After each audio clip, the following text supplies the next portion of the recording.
Stay here! This place isn't for kids like you! Go to the back of the plane! The flight attendant's voice sliced through the hum of the aircraft like a whip. Her manicured finger pointed straight at the little boy sitting quietly by the window, a black child no older than 8, clutching a small stuffed airplane in his hands. The boy froze, his brown eyes wide and scared. Passengers turned their heads, curiosity flickering into discomfort. He had been sitting silently, his seatbelt buckled, his legs barely reaching the floor. But now, under the sharp glare of the uniformed woman, his small frame seemed to shrink even smaller. I said, "Get up. These seats are for first-class passengers, not you people," she hissed under her breath, but loud enough for those around to hear. A man in a gray suit coughed awkwardly. A woman beside him whispered, "He's just a kid." But no one intervened. No one ever did. Tears welled up in the boy's eyes. "But my dad, he bought me this seat," he stammered, voice trembling. The attendant rolled her eyes. "Sure he did," she muttered. "Now move. I'm not asking again." She grabbed his small backpack, yanked it off the seat, and motioned for another passenger, a white businessman, to take the place. The man hesitated, but sat down anyway, pretending not to see the trembling child standing beside him. The boy's lip quivered. "Please, ma'am, my dad said to wait here for him. He's just checking on something." "Then your dad can find you in economy," she snapped, pointing down the aisle. "Now go before I call security." The boy hesitated for one more heartbeat. And then, with his tiny fingers gripping the stuffed plane to his chest, he shuffled past the staring eyes, the murmuring lips, the phones half raised to record but not help. By the time he reached the back, his cheeks were streaked with tears, but what no one knew was who that boy's father really was. Minutes later, the sliding cabin door opened.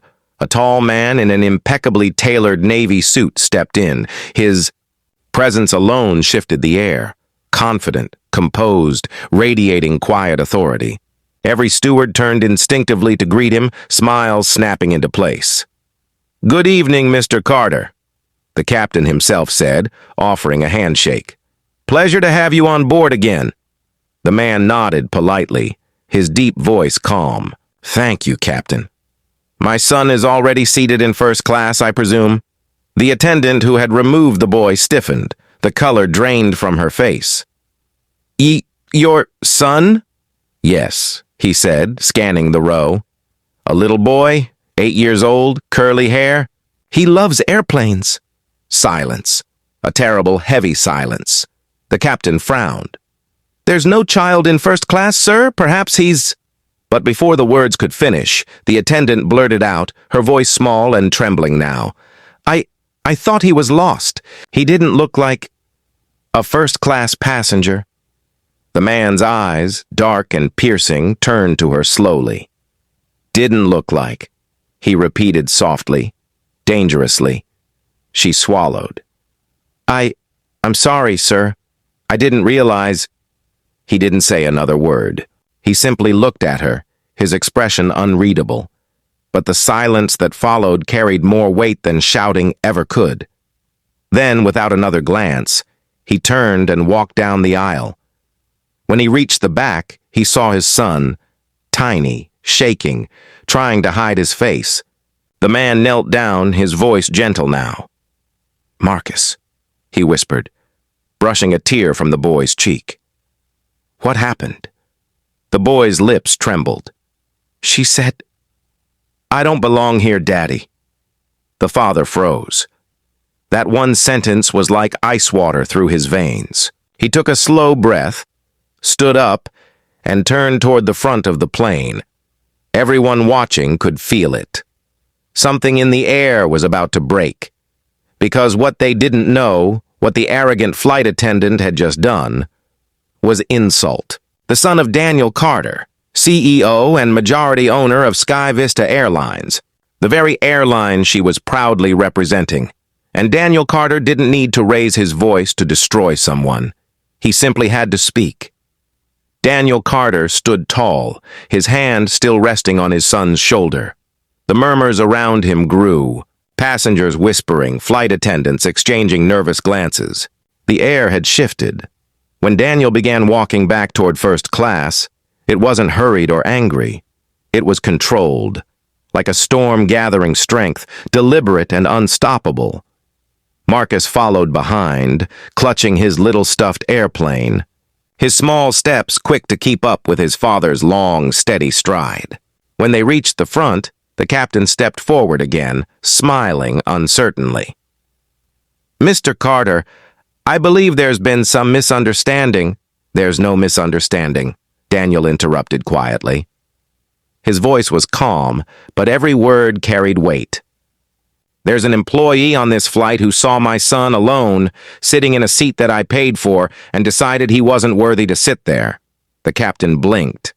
"Sir, I don't want excuses," Daniel said softly, his tone still frighteningly calm. "I want to know what she said to him." The flight attendant, the same woman whose confidence had melted into panic, stood frozen near the galley. Her face was pale now, her lips trembling. "Tell me," Daniel said, his eyes fixed on her. She swallowed hard. I just asked him to move. I thought he was lost, sir. I didn't know—" "Didn't know what?" Daniel asked, taking a slow step closer. "That a black child could sit in first class?" Her throat bobbed. The cabin was silent now. Even the hum of the engine seemed to fade. "Sir, I never meant—" Daniel raised a hand, silencing her. "You didn't have to mean it. You just had to do it." He turned slightly, addressing the other passengers now, the silent audience who had watched a little boy be humiliated and done nothing. "You all saw it, didn't you?" No one spoke. A few looked away. "My son sat here quietly. He didn't make a scene. He didn't misbehave. He was just a child. And yet, someone decided he didn't belong." His gaze swept the cabin, steady, fierce, heartbreaking in its restraint. Imagine being 8 years old and being told you don't belong anywhere, not because of what you did, but because of what you look like. A few passengers lowered their eyes, shame washing over their faces. The businessman who had taken Marcus's seat shifted uncomfortably. Daniel's voice softened, but that made it even more powerful. "I've spent my entire life building something better. SkyVista was founded on one principle, that everyone deserves dignity, no matter their color, their class, or their background. I built this airline to prove that skies could unite people, not divide them." He turned back to the attendant. "And yet even here, prejudice found its way in." Her lip quivered. "Sir, Please, I'm sorry. I'll do anything to make it right." Daniel looked down at her for a long, unbearable silence. Then he said quietly, "You already did something, Ms. Reynolds. You showed me what still needs to be fixed." He turned to the captain. "I want her removed from this flight, immediately." "Sir, of course," the captain began, but Daniel wasn't finished. "And when we land," Daniel continued, "I'll be conducting a full internal review. This incident will be documented. Every passenger who witnessed it will receive a statement form. My son will not grow up thinking that silence is acceptable when someone's humanity is stripped away." A hush fell over the cabin. Even those who had once ignored the scene now looked at the man standing before them with something closer to awe. Marcus watched his father quietly, his little hands gripping the stuffed airplane. The tears had dried now, replaced by something else. Pride. Daniel reached down and took his son's hand. "Come on, champ," he said softly. "Let's take our seats." They walked back to first class together. This time, no one looked away. Every passenger who had pretended not to see earlier now stared, ashamed and silent, as the father and son returned to their rightful place. When Daniel sat down, the new attendant, eyes filled with remorse, knelt beside Marcus and offered him a fresh orange juice, her voice gentle. "For you, young man." Marcus smiled faintly and whispered, "Thank you." Daniel rested his arm around his boy's shoulders, his gaze fixed out the window. The engines roared softly to life again, but the cabin remained still. Everyone, knowing they had just witnessed something far greater than a confrontation. They had witnessed dignity answer cruelty with strength. The next morning, the world woke up to a storm. It began with a video, a shaky clip recorded by a passenger. The scene of Daniel confronting the flight attendant had gone viral overnight. Millions had already watched it. The little black boy clutching his toy airplane, his father's quiet but unyielding voice, the eerie silence of guilty onlookers. The caption under the video read, "Black CEO faces racism on his own airline." News anchors, bloggers, and social media pages exploded. Hashtags flooded timelines. Their SkyVista scandal trended globally. Everyone was talking about it, but no one knew what was coming next.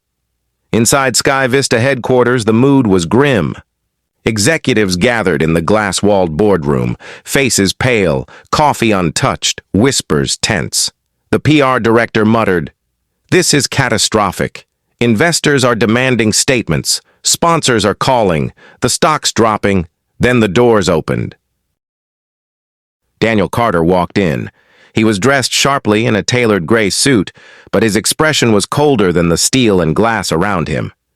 He didn't slam the door, didn't shout. He simply stood at the head of the table, hands clasped, gaze sweeping the room. "Catastrophic?" he repeated quietly.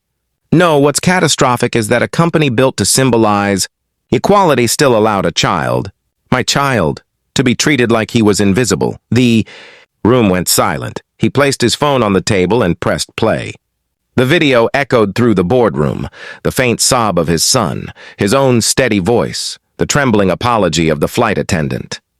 By the time it ended, no one dared breathe.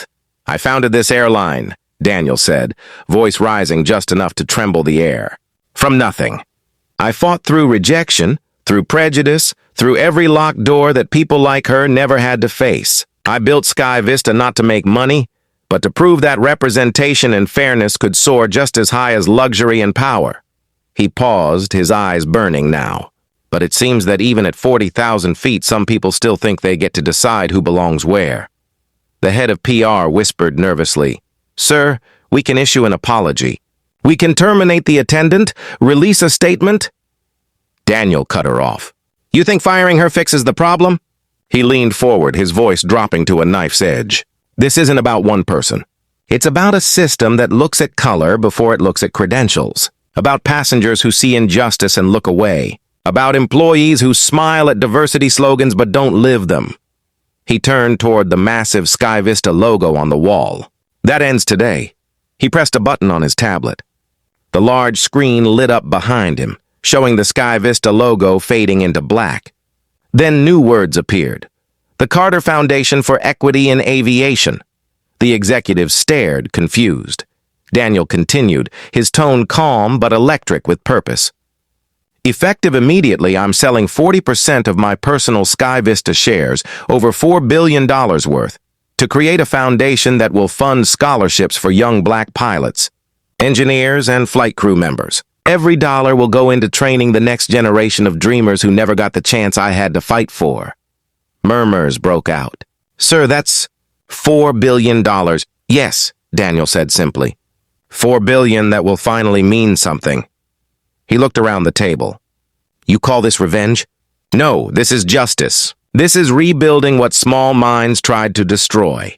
Then he stood, buttoned his coat, and added softly, "Tell the world SkyVista isn't ashamed.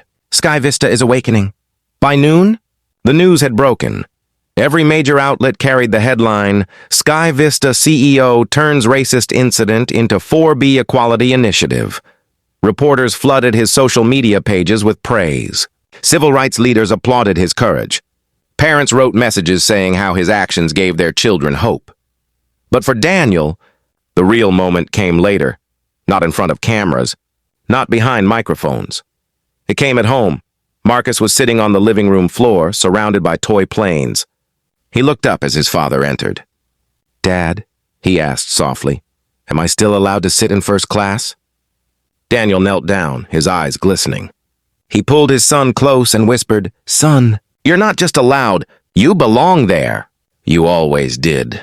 Marcus smiled, then rested his head on his father's chest. Outside, evening light poured through the window, soft, golden, and peaceful.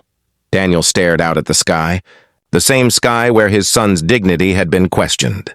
But now it felt different, wide, limitless, redeemed. And though the world called it revenge, Daniel Carter knew the truth. It wasn't revenge that had made him strong. It was love, the kind of love that refused to stay silent when dignity was stripped away. The kind of love that builds empires not to prove power, but to restore humanity. Weeks had passed since the press conference that shook the nation, but for many, the story wasn't over. It was only beginning. At first, the world viewed it as another viral corporate story, another social media trend that would burn bright and fade fast. But what Daniel Carter had done, how he had turned humiliation into purpose, stuck to people's hearts like truth carved into stone. The Carter Foundation for Equity in Aviation exploded in popularity. Universities called. Flight schools sent applications by the thousands. Black students, women, and underrepresented youth from all across the country suddenly had a door open, a door they had been told their whole lives was locked. Airports began to change too. SkyVista rebranded their slogan, "Everyone deserves to fly with dignity." New training programs were launched. Bias awareness workshops became mandatory. Cabin crew uniforms even carried a new insignia, a golden wing intertwined with two hands of different colors. But amidst all the success and praise, one woman could not find peace. Samantha Briggs, the flight attendant. She had been suspended indefinitely after the incident. The internet had found her name, her face, her words. Everywhere she went, she felt the weight of eyes, the silent judgment, the whispers of strangers who knew what she'd done. Her career, her pride, was gone. But that wasn't what broke her. It was the look on that child's face, that small, frightened face she couldn't forget. One evening, she sat alone in a cheap apartment outside Atlanta, scrolling through the news on her cracked phone. She came across a video clip, one of Daniel Carter speaking at a youth conference. In it, he wasn't angry. He wasn't even proud. He was hopeful. "We can't undo pain," he said softly, his voice echoing in the hall. "But we can transform it.